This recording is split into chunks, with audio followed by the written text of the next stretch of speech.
I'm Coralene and I'm part of the My Life Choices personalised care team to help make changes. When I was a carer for my late father for around about 10 years, myself, my family and my dad's partner, we struggled to kind of get things in place to make my dad's life as comfortable and safe as possible. Throughout the years, we didn't know what was available to us and who to ask for help. So we kind of worked around our own jobs and made kind of time that we could always make sure that someone was with my dad so that he didn't wander off on his own.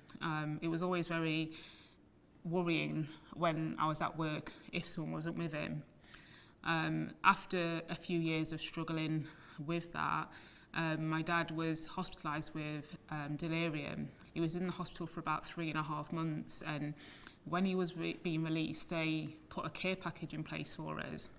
When they did that, they opened up to us about things that were available to us, which also included help from the Carers Federation, where I could speak to somebody about how I was feeling about being somebody who was a carer for someone with vascular dementia, because sometimes the families get lost in it, and what matters to the patient is always forefront, and it should be, but then the people who are the unpaid carers also need support as well. I was able to access some counselling through the Carers Federation, but more importantly, we was able to get some funds so that we could hire carers to come in the morning and help with my dad's care, medication. We only had that 5 days a week in the mornings and afternoons when we was working, so that we could cover the weekends and evenings with my dad's partner. We also made aware of other little things that we could do around the house that could make it easier for my dad. Like, we got a dementia telephone, so we put our where you put your photos in, and they don't have the keyboard, so my dad could then call us. It gave him that bit of independence so that he didn't feel trapped, and he was able to call us whenever he wanted, which was something that was important to him, as we were very close. During the time that we had that care, things did improve.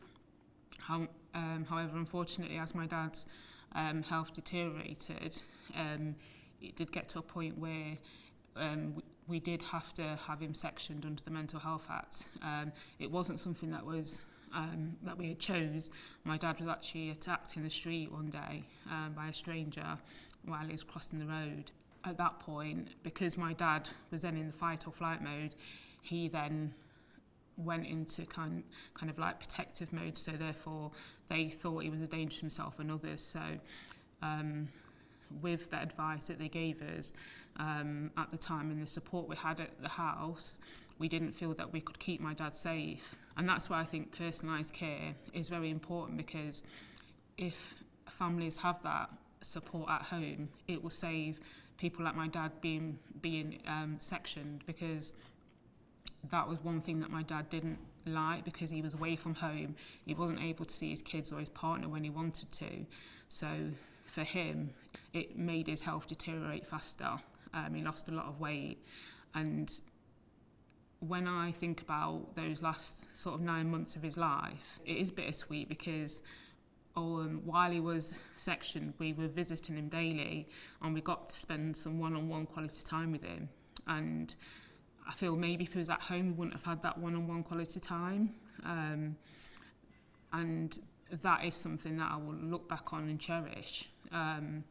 But when it comes to losing my dad and suffering grief and not knowing what to do with that grief, I needed something that could make a difference to me as a person, but also make a difference to the services, because going through that, it made me realise there were some things that could have been better, and that we could have maybe had the support package in place a bit earlier rather than when my dad was hospitalised, and it would have probably made things a lot more different for us all, especially my dad. Because personalised care is about making the patient the priority what they want and what they need, but also taking into account the family's opinions and decisions so that everybody can work together.